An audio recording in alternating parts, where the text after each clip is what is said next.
بھارت سے مزید پانی چھوڑے جانے پر دریائے ستلج میں تباہ کن سیلاب، جنوبی پنجاب کے کئی علاقے زیر آب۔ بھارت نے دریائے ستلج میں ایک بار پھر پانی چھوڑنے سے متعلق پاکستان کو آگاہ کر دیا۔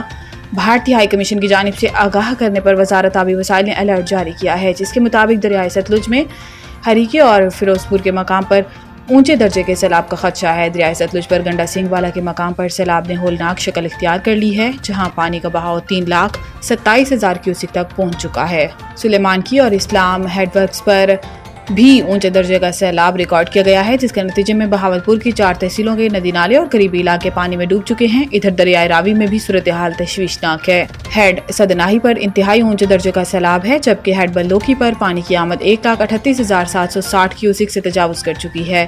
اسی طرح دریائے چناب میں بھی خان کی، ہیڈ قادر آباد اور جنیوٹ کے قریب پانی کی سطح مسلسل بلند ہو رہی ہے۔ ملتان میں قاسم بیلا کے قریب شجاباد کینال میں پانی کی مقدار اس کی اصل گنجائش سے 3 گنا زیادہ ہو چکی ہے۔ عطیات کا عالمی دین، وزیر اعظم کی قوم سے سیلاب متاثرین کے لیے امداد و تعاون بڑھانے کی اپیل۔ اپنے پیغام میں وزیر اعظم شہباز شریف نے کہا کہ پاکستان دنیا کے ساتھ ہم آواز ہو کر آج عطیات کے عالمی دن پر معاشرتی فلاح و بہبود میں آمد و رفت اور باہمی رواداری کی اہمیت کو اجاگر کرتا ہے۔ پاکستان کی معاشرتی تاریخ اس بات کی گواہ ہے کہ پاکستانی بلا رنگ و نسل اور بلا تعصب دوسروں کی بے لوث مدد کرنے میں فخر محسوس کرتے ہیں۔ انہوں نے کہا کہ دوسروں کی خدمت کا پرخلوص جذبہ پاکستان کے سماجی و معاشرتی اقتدار اور تہذیب کا اثاثہ ہے۔ پاکستان کے رضاکار خدمتگاروں نے حادثات، قدرتی آفات، جنگ اور دیگر ایمرجنسی حالات میں ہمیشہ اپنے اہل وطن کی بھرپور عملی اور مالی مدد کی ہے۔ پاکستانیوں کی فلاحی کاموں اور امداد و عطیات میں بھرپور شرکت کی وجہ سے عالمی سطح پر پاکستان کا نام سب سے زیادہ عطیات دینے والے ممالک میں شامل ہے۔ Islamabad high court Aafia Siddiqui case کی سماعت کے لیے لارجر بینچ تشکیل۔ Chief justice Islamabad high court نے ڈاکٹر عافیہ صدیقی کیس کی سماعت کے لیے 4 رکنی لارجر بینچ تشکیل دے دیا۔ جسٹس ارباب محمد طاہر کی سربراہی میں 4 رکنی لارجر بینچ 10 ستمبر کو سماعت کرے گا۔ جسٹس خادم سومرو، جسٹس اعظم خان اور جسٹس انعام امین منہاج لارجر بینچ میں شامل ہوں گے۔ ڈاکٹر عافیہ صدیقی کیس کو جسٹس سردار اعجاز اسحاق کی کورٹ سے ٹرانسفر کر دیا گیا ہے۔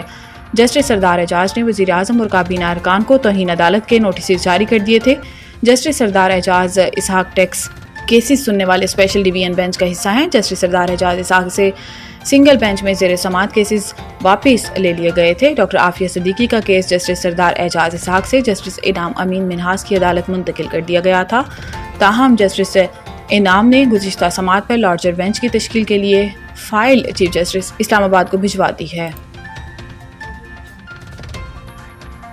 ہمارے عہدیداران کو ہٹایا جا رہا ہے، ایسے میں بات چیت ممکن نہیں۔ پارلیمنٹ ہاؤس کے باہر میڈیا سے گفتگو کرتے ہوئے بیرسٹر گوہر نے کہا کہ پاک فوج کی ملک کے لیے بہت قربانیاں ہیں، ملک کا دفاع کیا ہے، ابھی جنگ جیتی ہے، ہم اس کو قدر سے دیکھتے ہیں۔ انہوں نے کہا کہ ہر کسی کی مدد کا تعین آئین کے مطابق ہونا چاہیے۔ ہم نے نہ اس قانون سازی کو چیلنج کیا ہے، نہ کرنے کا ارادہ ہے۔ 2023 تک پلان کی جہاں تک بات ہے تو پلان تو سب کرتے ہیں، دیکھتے ہیں کیا ہوتا ہے۔ چیئرمین پی ٹی آئی کا کہنا تھا کہ سیلاب پر تمام جماعتوں کو سیاست اور صوبائیت سے بالاتر ہو کر سب کی مدد کرنے کی ضرورت ہے۔ اس وقت ملک میں سیلاب کی صورتحال ہے، پنجاب حکومت سے بھی کہتا ہوں کہ مل کر سیلاب متاثرین کے ساتھ تعاون کریں۔ بیرسٹر گوہر نے مزید کہا کہ خیبر پختونخوا کی حکومت سیلاب متاثرین کے لیے کوشش کر رہی ہے۔ پیر سے سیلاب متاثرہ علاقوں میں جا رہا ہوں، بنیر میں سیلاب متاثرین کے ساتھ ہوں گا۔ ان کا کہنا تھا کہ ہمارے اپوزیشن لیڈرز کو عہدوں سے ہٹا دیا گیا، بات چیت کا عمل کیسے ہو جب آپ ہمارے عہدیداروں کو ہٹا رہے ہیں، ہمارے ارکان کو نااہل کیا جا رہا ہے، ایسے میں بات چیت ممکن نہیں۔ پنجاب مونسون کے 10ویں اسپیل کا الرٹ جاری، طوفانی بارشیں متوقع، ندی نالے بھرنے سے فلش فلڈنگ کا خدشہ ہے۔ پی ڈی ایم میں پنجاب نے 6 سے 9 ستمبر تک صوبے کے بیشتر اضلاع میں طوفانی بارشوں کی پیشن گوئی کی ہے اور کچھ علاقوں میں فلش فلڈنگ کا خدشہ بھی ظاہر کیا ہے۔ ترجمان پی ڈی ایم کے مطابق 10ویں اسپیل میں راولپنڈی، مری، گلیات، اٹک، چکوال، جہلم، گجرانوالہ، لاہور اور سیالکوٹ میں بارشیں متوقع ہیں۔ اس کے علاوہ ناروال، حافظ آباد، اوکاڑا، ساہیوال، قصور، سرگودا اور میاں والی، ڈیرہ غازی خان، ملتان اور راجن پور میں بھی بارشوں کا امکان ہے۔ ترجمان پی ڈی ایم کے مطابق 7 سے 9 ستمبر کے دوران ڈیرہ غازی خان، رودکوہیوں میں فلیش فلڈنگ کا بھی خدشہ ہے۔ دوسری جانب D G P D M میں پنجاب عرفان علی کاٹھیا کا کہنا ہے کہ دریائے چناب، راوی اور ستلج میں سیلابی صورتحال کا سامنا ہے، جبکہ بڑے شہروں میں مونسون بارشوں کے باعث ندی نالے بھی بھر سکتے ہیں۔ آئی سی سی ویمنز ورلڈ کپ ٹکٹس افتتاحی تقریب کی تفصیلات جاری۔ تفصیلات کے مطابق نامور بھارتی گلوکارہ Shreya Ghoshal women's world cup کی افتتاحی تقریب میں اپنی آواز کا جادو جگائیں گی۔ رواں سال کا میگا ایونٹ بھارت کے 4 شہروں اور سری لنکن دارالحکومت کولمبو میں کھیلا جائے گا۔ شائقین کو محض کرکٹ ہی نہیں بلکہ ثقافت، موسیقی اور کھیل کے حسین امتزاج سے بھی روشناس کرایا جائے گا۔ بھارت اور سری لنکا کے درمیان گوہاٹی میں افتتاحی میچ سے قبل عالمی شہرت یافتہ بھارتی گلوکارہ شرییا گھوشال تقریب میں پرفارم کریں گی۔